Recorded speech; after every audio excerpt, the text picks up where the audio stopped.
Ignorantia juris neminem excusat. Ignorance of the law excuses no one. Alamin ang mga probisyon ng ating batas. Ipaliliwanag ni Dean Mel Santamaria. Ito ang Legal Basis. Dean Mel, Legal magandang Basis. umaga po, Dean Mel. Good morning. Magandang umaga sa iyo, Ted, at saka sa Angela, sa ating mga Opo. tagapanood, mga tagapakinig sa buong mundo. Mabuhay. Mabuhay. Memorandum Circular Number 52 prescribing the recital of the Bagong Pilipinas Hymn and Pledge during flag ceremonies. Dean, what's your take on this Memorandum Circular? Para sa akin, ang memorandum circular na yan, tinatawag kong ultra vires, in violation of the law at walang legal basis. Bakit ko nasabi yan, Ted? Okay? Kung babasahin mo yung memorandum circular na iyan, ang unang sinasabi, itong circular na ito ay naaayon o pag-iimplementa lamang ng Republic Act number 8491. Ang Republic Act number 8491 ay yung tinatawag nating Flag and Heraldic Code of the Philippines. Ito yung flag law, yung batas ng ating watawat. At kung titignan mo ang batas ng ating watawat, itong flag law na ito, isa-isahin mo ang seksyon at artikulo nito, wala ka namang makikita na may kapangyarihan ang Office of the President na magdagdag at magbawas sa anumang tinatakdang pamamaraan sa pag-o-honor ng ating flag. Ang napakalinaw ng batas natin from section 18 to 21. Tatayo ka, sasaludo ka kung sundalo ka, liligay mo ang kamay mo sa dibdib mo, at sinasabi simpleng-simple lang at dignified. Walang kautusan doon o walang binibigay na kapangyarihan sa Office of the President na magdagdag ka ng ano pa. Ano lang ang pwede mong gawin sa ating flag ceremony? Kumanta ng national anthem, una, at yung Pledge of Allegiance sa ating watawat. So, yun lang ang dalawa mong magagawa. Hindi ka na pwedeng lumampas doon sapagkat iyan ang tinatakda ng ating batas. At ano ang punto na napaka-dignified at simple kaya gumawa ng batas na ganyan? Sapagkat iniiwasan natin na magkaroon ng kahit na kaunting bahid ng politika, kahit na napakaliit lang. Tignan mo ang ating national anthem. Walang politika dyan. Very neutral. Tignan mo yung Pledge of Allegiance ng flag natin. Very neutral at napakaikli. Pero tignan mo itong hymn nila. Ang hymn nila, ang umpisa pa lang, sa umpisa pa lang parang di ba? Parang may immediately suggest a comparison. Panahon na para magbago. Panahon na para umasenso. Kahit na sa first blush, parang walang masama dyan, pero alam mo naman sa ating bansa, we are highly political. May mababasa dyan ang ilang mga tao na hindi maganda, di ba? Partisanship, may inuwendo ng partisanship, hindi nagiging neutral. Yan ang pinakaunang punto ko. Ang pangatlong punto ko, ang sinasabi sa batas na to, ito daw ay gagawin para i-instill, ano ba sa tuwika natin ang instill? I-instill ang prinsipyo ng bagong pamamaraan ng pag-govern at ng liderato. To instill the principles of this bagong Pilipinas brand of governance and leadership. Kaninong leadership ang pinag-uusapan natin to? At kung ang isang professor at kung ang isang profesor sa isang universidad, kasi dapat ang mga empleyado sa gobyerno, yung ating 1.7 million na national government employees sa government agency at saka sa mga state universities and colleges, dapat mag-recite nito once a week. So halimbawa professor ka at ang punto nitong batas na to is to instill itong bagong pamamaraan, new brand of governance and leadership. Kung ako professor at ayaw ko yung Maharlika Fund, kung ako yung professor at critical ako sa record-breaking na pagkakautang ng Pilipinas, Kung professor ako at ayoko dun sa gusto kong matuloy na yung formally investigation na yan.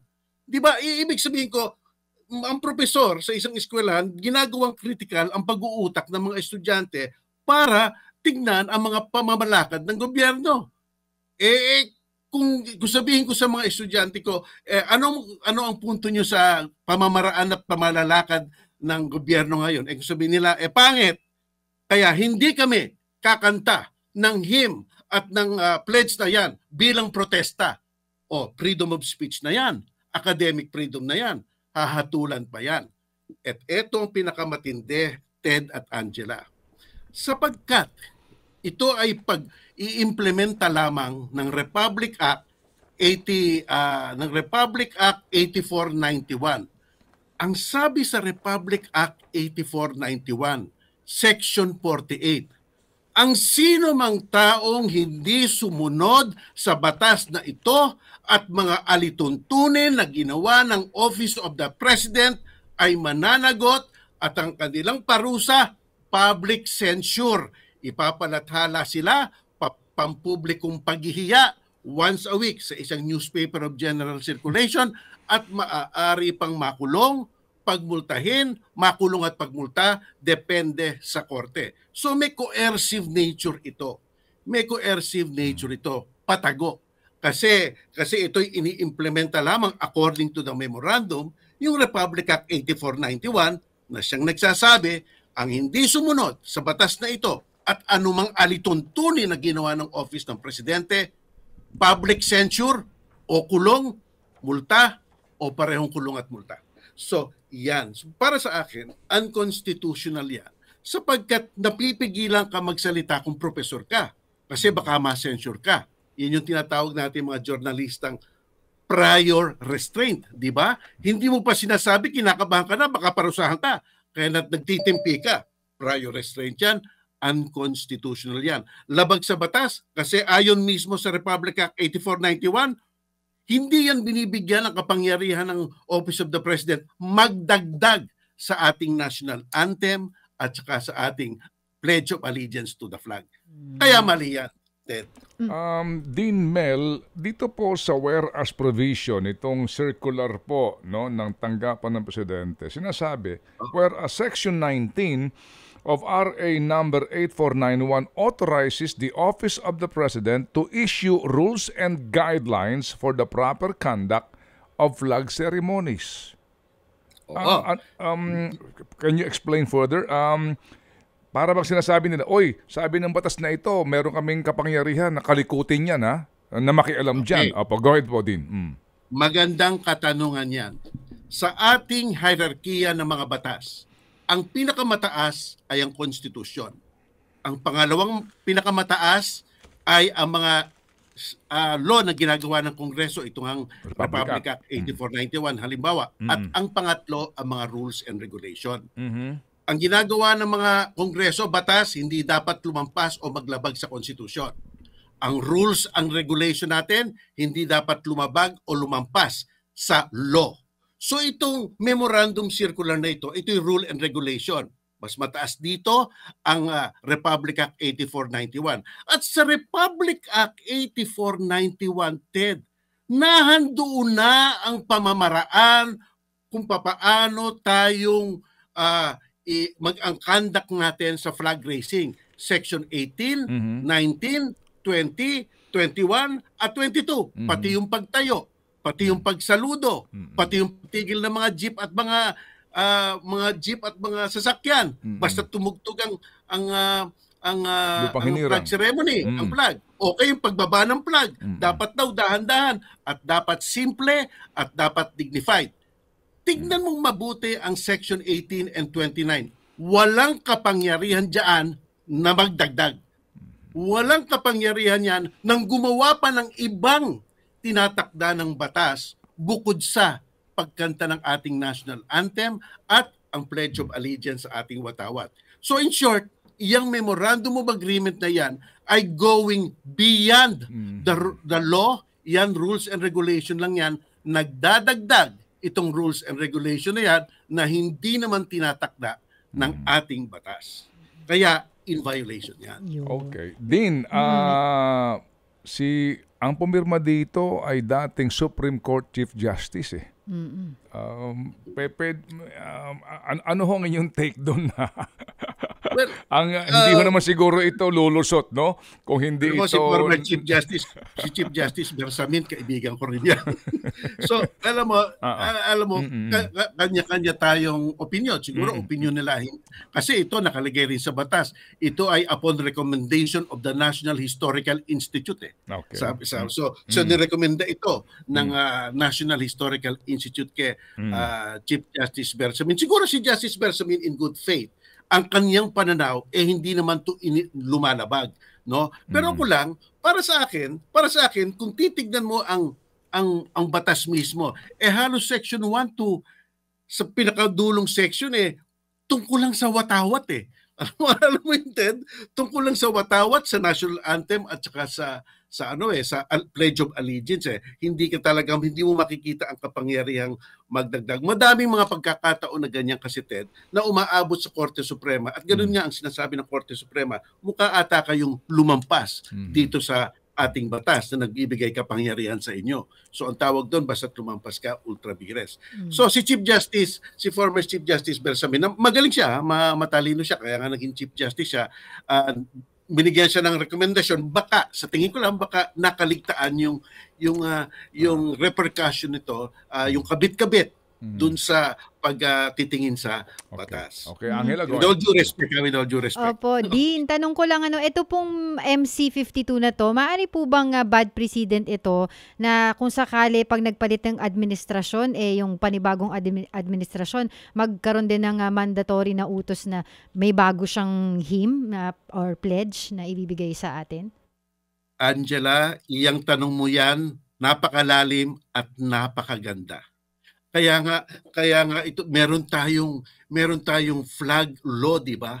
Sinasabi ng flag law, ito ang gagawin natin sa loob ng flag ceremony. Wala nang lalampas at wala nang magdadagdag. Kasi ang problema nga ng mga administrasyon after administrasyon, baka magbigay sila ng katulad nito na merong kahit na maliit, kahit na inuendo, kahit na pasaring, may political color. Diba? Whether wittingly or unwittingly, intentionally or unintentionally. Napakapangit. Ang ganda-ganda kung consistent at constant ang ginagawa natin tuwing umaga. Wala nang dagdag after every administration, di ba? Ito rin ang nagiging pruweba na ang ating republika ay consistent. Itong flag natin para sa lahat. No, hindi dinadagdagan ng kung ano-anong hymn.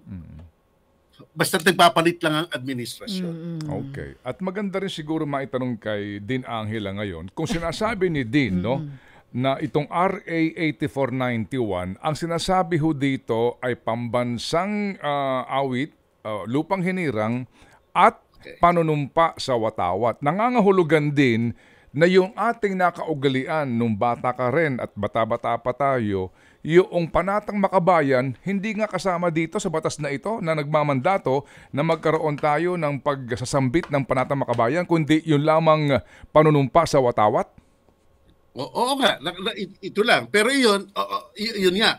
Pero tama, ito lang ang nakalagay sa ating flag law. Oo, di ba? Ito lang yun. So after ho ng lupang hinirang, panunumpa sa watawat ng Pilipinas, at hindi iminamandato yung pagkakaroon ng panatang makabayan. Kung hindi, ito lang panunumpa sa watawat.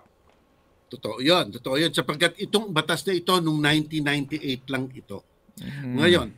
Ngayon, Ted, ito pa isa. Titignan mo ito. Itong dinagdag nilang ito, kanta at panata. Diba?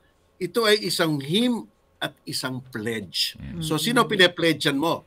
Itong sinatawag nilang new brand of governance and leadership. Di ba parang, ang tingin mo, parang mukha atang may bahid ng konti yan. Di ba? Di ba? Kasi tingnan mo yung whereas clauses, talagang talagang to further instill the principle of the bagong Pilipinas brand of governance and leadership. Sino bang tinutukoy ninyo? Di ba? Hindi ka na nagiging neutral. Hindi man yan ang intensyon, maaaring ang ibang mga tao, yun ang iniisip nila. Kaya hindi mo na naliligyan ng integridad ang ating flag ceremony. Yan. Okay. Panatang Makamarcos, ganon. Hoy! Ay! Hoy! Hoy! Easy. Oo. Alam mo naman Angela, Ted, no, yung manipulative power ng musika. Alam mo 'yon, 'di ba? Pagpaulit-ulit, Meron yan, may ma-insist. subliminal effect yan sa ibang mga sa mga tao. Mind di ba? conditioning baga. Oo, Maaari, may ganon eh. Maaari, Oo. no? Oo. Anyway, so Dean, may gusto kaming ipatugtog dito. Tignan mo kung maaalala mo, ha? Apo. Sige nga. 1, 2, 3.